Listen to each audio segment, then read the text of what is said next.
ಎಲ್ಲರಿಗೂ ನಮಸ್ಕಾರ. ನಾನು ನಿಮ್ಮ ಸಾಮ್ಯ.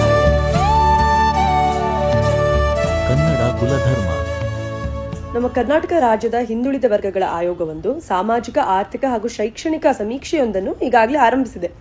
ಇದರ ಕುರಿತಾಗಿ ಸಾರ್ವಜನಿಕರಲ್ಲಿ ಹಲವಾರು ಗೊಂದಲಗಳು ಹುಟ್ಟುಕೊಂಡಿದ್ದು, ಕೆಲವೊಂದನ್ನು ನಾನೀಗ ಕ್ಲಿಯರ್ ಮಾಡಕ್ಕೆ ಇಷ್ಟಪಡ್ತೀನಿ.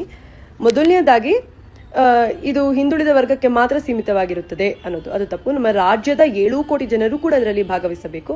ಸರ್ವೆ ಕುರಿತಾಗಿ ಆಲ್ರೆಡಿ ಒಂದು QR ಕೋಡ್ ಅವರು ಸೃಷ್ಟಿಸಿದ್ದಾರೆ. ಈ QR ಕೋಡ್ ನಾವು ಸ್ಕ್ಯಾನ್ ಮಾಡಿ ನಾವೇ ಖುದ್ದಾಗಿ ಸರ್ವೆನ ಫಿಲ್ ಮಾಡಬಹುದು. ಅವರು ನಮ್ಮ ಮನೆಗೆ ಬರುವ ಅವಶ್ಯಕತೆ ಏನು ಬೀಳಲ್ಲ. ಆಗ ಸೆನ್ಸಿಟಿವ್ ಇನ್ಫಾರ್ಮೇಶನ್ ನೀವು ಕೊಡುವಂತ ಅವಶ್ಯಕತೆ ಏನೂ ಇಲ್ಲ. This is completely a socio economic background research survey ಅಂತ ಹೇಳಕ್ ಇಷ್ಟಪಡ್ತೀನಿ. ಅಂಡ್ ನಾವೆಲ್ಲರೂ ಇದರಲ್ಲಿ ಭಾಗವಹಿಸಬೇಕು ಅಂತ ಹೇಳಕ್ ಇಷ್ಟಪಡ್ತೀನಿ. Thank you. ನಮಸ್ಕಾರ, ಶರಣು ಸ್ನೇಹಿತರೆ. ಏನಂದರೆ ಇವಾಗ ಕರ್ನಾಟಕ ರಾಜ್ಯ ಸರ್ಕಾರ ಜಾತಿ ಗಣತಿನ ಶುರು ಮಾಡಿದೆ. ಜಾತಿ ಗಣತಿನಲ್ಲಿ ಧರ್ಮ ಕೂಡ ಸೇರಿಸುವಂಥ ಒಂದು ಪ್ರಕ್ರಿಯೆ ನಡೀತಾ ಇದೆ.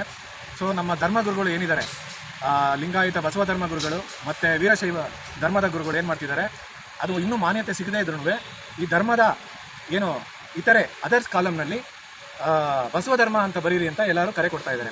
ಅದೇ ರೀತಿ ನಾವು ಕೂಡ ಒಂದು 4 ರಿಂದ 5 ಕೋಟಿ ಕನ್ನಡಿಗರು ಏನಿದ್ದೀವಿ, ಮುಸ್ಲಿಂ, ಕ್ರೈಸ್ತ ಮತ್ತು ಲಿಂಗಾಯತ ಧರ್ಮ ಮತ್ತು ಏನು ಜೈನ ಧರ್ಮನ ಬಿಟ್ಟು ಇನ್ನು ಮಿಕ್ಕಿದ ಏನು ಕನ್ನಡಿಗರಿದ್ದಾರೆ, ಹಿಂದೂ ಕನ್ನಡಿಗರೇನಿದ್ದಾರೆ, ಅವರು ಎಲ್ಲ ಸೇರಿ ಕನ್ನಡ ಕುಲಧರ್ಮ ಅಂತ ಈ ಅದರ್ಸ್ ಕಾಲಮ್ನಲ್ಲಿ, ಅಂದರೆ ಧರ್ಮದ ಅದರ್ಸ್ ಕಾಲಮ್ನಲ್ಲಿ ಬರಿಬೇಕು ಅಂತ ಸಾಕಷ್ಟು ಹೋರಾಟಗಾರರು, ಕನ್ನಡ ಅಭಿಮಾನಿಗಳು, ಕನ್ನಡ ಪ್ರಿಯರು ಸಾಕಷ್ಟು ದಿವಸದಿಂದ ಕೇಳ್ಕೊತಾ ಇದ್ದಾರೆ.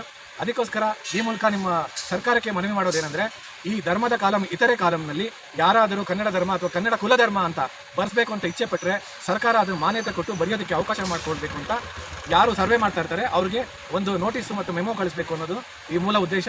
ದಯವಿಟ್ಟು ಹೇಗೆ ನೀವು ಮಾನ್ಯತೆ ಇಲ್ಲದಿರುವಂಥ ಲಿಂಗಾಯತ ಧರ್ಮ ಮತ್ತು ವೀರಶೈವ ಧರ್ಮಕ್ಕೂ ಕೂಡ ಇತರೆನಲ್ಲಿ ಅವಕಾಶ ಕೊಡ್ತಾ ಇದೆ ಸರ್ಕಾರ, ಅದೇ ರೀತಿ ಕನ್ನಡ ಧರ್ಮ, ಕನ್ನಡ ಕುಲಧರ್ಮನ ಬರೆಯೋದಕ್ಕೆ ನೀವು ಅವಕಾಶ ಮಾಡಿಕೊಡಲೇಬೇಕು ಅಂತ ನಮ್ಮ ಎಲ್ಲ 4 ಕೋಟಿ ಕನ್ನಡಿಗರ ಪರವಾಗಿ ನಾವೆಲ್ಲ ನಿಮ್ಮ ಮನವಿ ಮಾಡ್ಕೊತಾ ಇದ್ದೀವಿ. ಧನ್ಯವಾದಗಳು.